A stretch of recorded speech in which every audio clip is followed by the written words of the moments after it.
C'est la Doha. It's about everything, guys. Actuellement, j'ai vu ça passer et j'ai été choquée.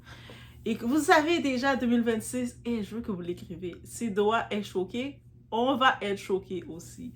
Et là maintenant, la nouvelle génération de woke, les personnes là qui sont levées, ils sont les plus réveillés que tout le monde, et des fois, j'ai envie de les dire retourner dormir, ont décidé de s'en prendre à qui? Roulement de tambour.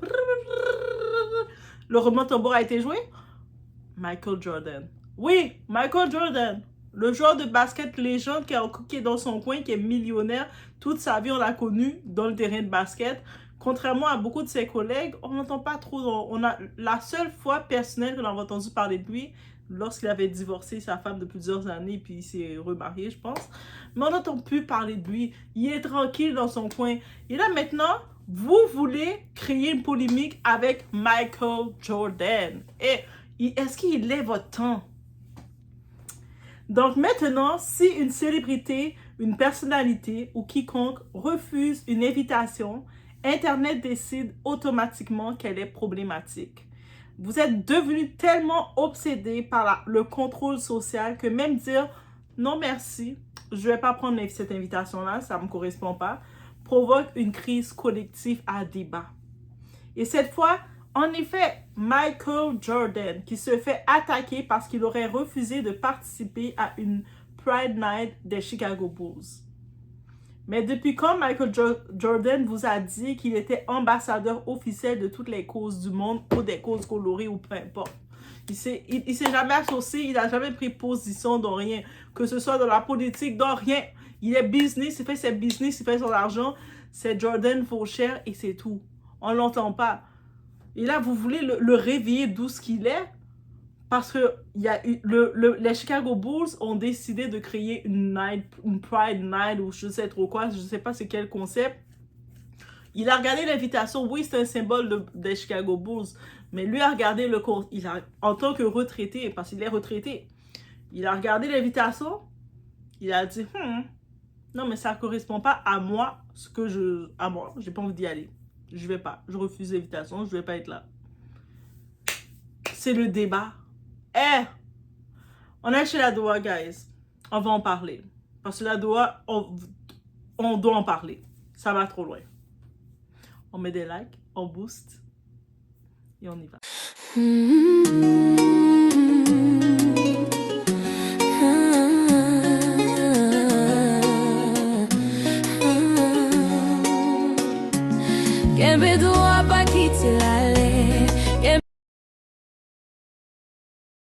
En effet, alors maintenant, refuser une invitation est devenu un crime international. La génération actuelle me fatigue sérieusement. Des gens pensent aujourd'hui qu'une célébrité vous doit automatiquement son image, son temps, son approbation, son soutien politique, social, culturel, juste parce qu'elle existe. Elle doit fonctionner comme vous avez décidé qu'elle devait le faire. Et là, c'est Michael Jordan qui se retrouve au centre d'un faux scandale parce qu'il aurait refusé de participer à des événements liés à la Pride Night des Chicago Bulls. Encore une fois, c'est quoi le problème? Et honnêtement, je ne vois même pas le problème encore jusque-là. Il n'a pas dit arc ou quoi que ce soit. Il a juste refusé l'invitation. C'est-à-dire, si tu fais une invitation, mais la personne qui reçoit l'invitation a le droit d'accepter ou pas. C'est ça les règles de la vie. C'est-à-dire, si tu es là, tu dis, Doha, je t'invite, mais j'ai le droit de dire non. Non.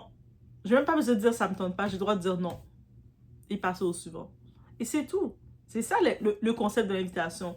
Il y a la possibilité de deux réponses. Soit la personne approuve ton invitation ou refuse ton invitation.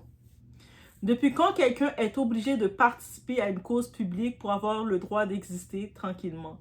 Il a déjà prouvé ce qu'il devait prouver. Depuis quand dire non est devenu offensant? On parle de Michael Jordan, là. Pas de militant, pas d'un activiste, pas d'un ambassadeur autoproclamé des causes sociales modernes. C'est un ancien joueur de basket devenu businessman, point. C'est une légende encore vivante. On l'entend pas, on le voit pas même faire présentation. Tu sais, on le voit maintenant, il y a dans les Shaquille O'Neal, les autres joueurs, Magic Johnson, on les voit un petit peu dans les causes, ils prennent des causes sociales, est ambassadeur. Lui, il a son association comme beaucoup d'autres joueurs, une association qui défend. On ne le voit même pas en parler. Il est tranquille dans son coin. La seule fois qu'on a entendu parler de lui dans les gossips, c'est parce que son fils, oui, son fils qui n'a pas eu la chance d'avoir une carrière dans le basket, mais son fils, il fréquentait l'ex-femme de Scottie Pippen qui était son partenaire de jeu. Donc, c'est la seule fois qu'on l'a associé à un gossip depuis quelques années. Mais aujourd'hui, certaines personnes veulent transformer chaque célébrité en porte-parole obligatoire de leurs convictions personnelles. Et si la personne refuse, on essaie immédiatement de lui coller une étiquette.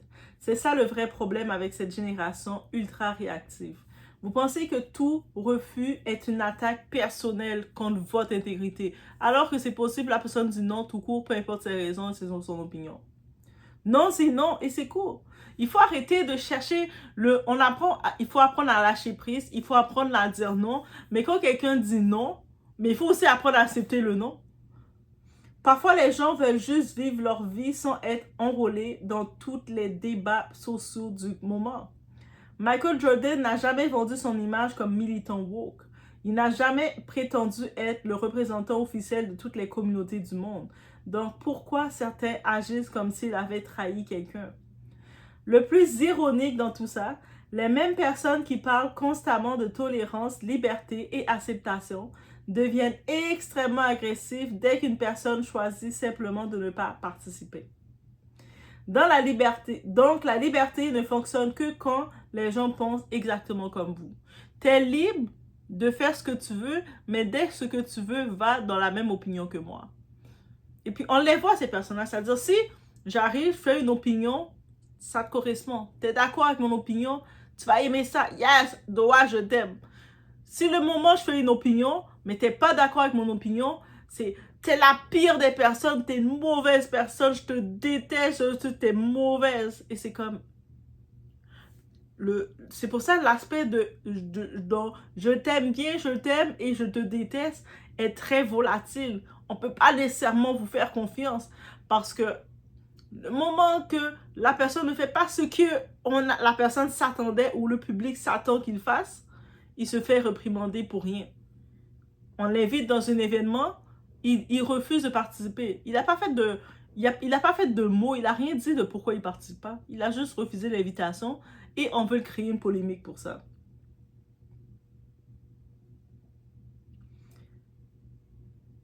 Et cette mentalité devient, on ne va pas se mentir, épuisante.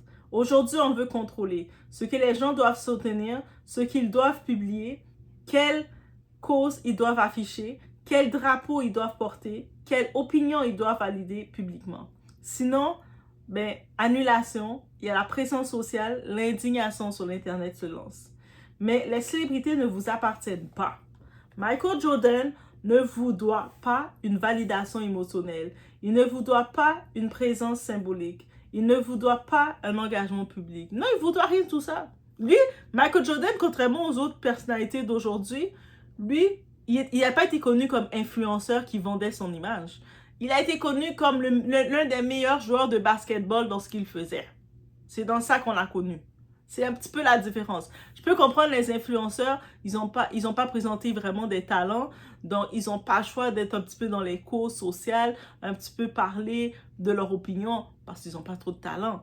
Mais quelqu'un comme Michael Jordan, il n'a pas grandi dans ça. Michael Jordan, c'est un personnage, une légende vivante. Il n'a pas grandi dans ça. De vendre son image. Ça, laissez ça pour Kim Kardashian. Et aussi, il faut arrêter de croire que chaque refus est une déclaration de guerre. Peut-on normaliser le fait de laisser les gens tranquilles? Parce qu'à ce rythme-là, certains veulent transformer chaque événement sportif, chaque artiste et chaque personnalité publique en panneau d'affichage idéologique ambulant. Et quand quelqu'un dit juste « Non merci, je ne suis pas dans ça », Internet va exploser.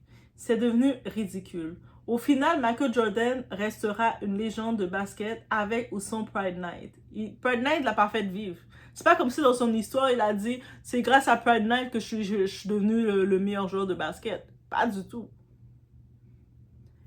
Et peut-être qu'il est temps pour certaines personnes d'accepter qu'on peut ne pas participer à quelque chose sans pour autant haïr qui que ce soit. C'est possible que tu dis, non, moi je suis pas dedans, ça me tente pas.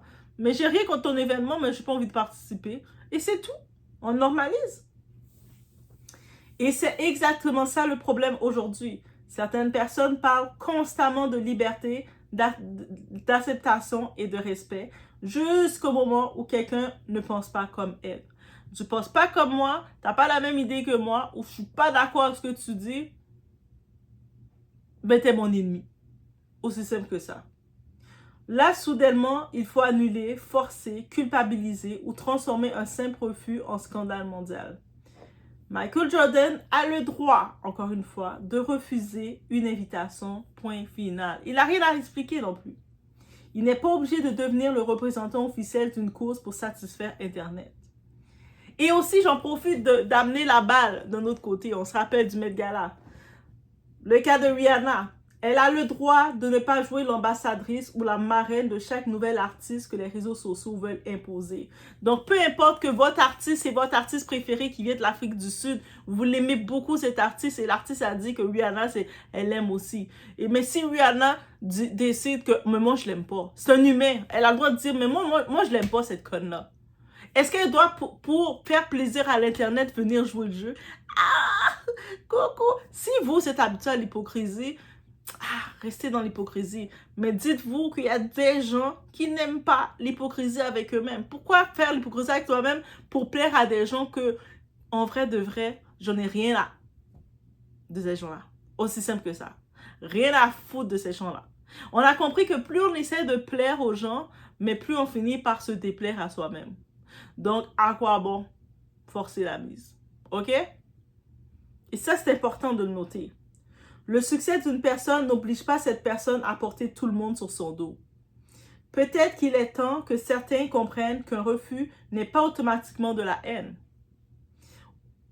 Parfois, c'est juste un choix personnel et dans une société réellement libre, les gens devraient encore avoir ce droit-là. Donc, peu importe que ce soit Michael Jordan, vous aurez voulu le voir dans le Pride Night, dans la fierté, la nuit de la fierté des Chicago Bulls. Oui, il représentait un symbole de son époque, mais lui, il a regardé l'invitation, il a vu le flyer, ça avait plein de couleurs. Il est d'une autre époque, il est d'une génération. Il a fait je vais pas aller dans ça, moi. Ils jouent avec moi, eux autres. Ce tonton, ce grand-là, il a dit, moi, je suis pas dans tout ça, là. Moi, dans mon temps, il n'y avait pas toutes ces affaires-là. Pourquoi maintenant, ils veulent m'associer à ça? Retirez-moi. Parce que eux autres veulent l'inviter pour associer, pour forcer son nom et associer son nom à quelque chose qu'il ne veut pas.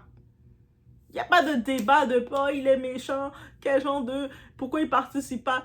Déjà, est-ce qu'on l'a vu participer dans beaucoup d'événements, dans tous les cas? Quand il participe, il décide de participer dans un événement, c'est tellement rare qu'on est surpris. On doit se pincer pour se demander, c'est Michael Jordan, il est encore là. Il est en train de juste profiter de son argent, tout simplement. Si de temps en temps, un journaliste, un paparazzi est chanceux, il peut prendre rapidement une photo de lui, mais la plupart du temps, on ne le voit même pas. Il est dans son coin tranquille. C'est-à-dire que vous voulez le faire sortir de son coin pour participer à un événement qui ne l'intéresse même pas. Au moins, laissez-le sortir dans un événement qui va l'intéresser. Croyez-moi que quand on va le faire une invitation, il va sentir l'invitation, c'est correct pour lui, il va venir. Mais là, pour lui, il a regardé, il a dit, attends, je vais aller m'emmerder dans le monde superficiel d'Hollywood, dans le monde superficiel des gens, dans quelque chose que je suis même pas intéressée. Peut-être que vous donnez la force, vous vous forcez à aller dans les choses que vous aimez pas juste pour faire plaisir aux gens, mais c'est pas tout le monde qui sont comme ça. Et ça aussi, c'est important de noter. Mais je vous laisse sur cette réflexion.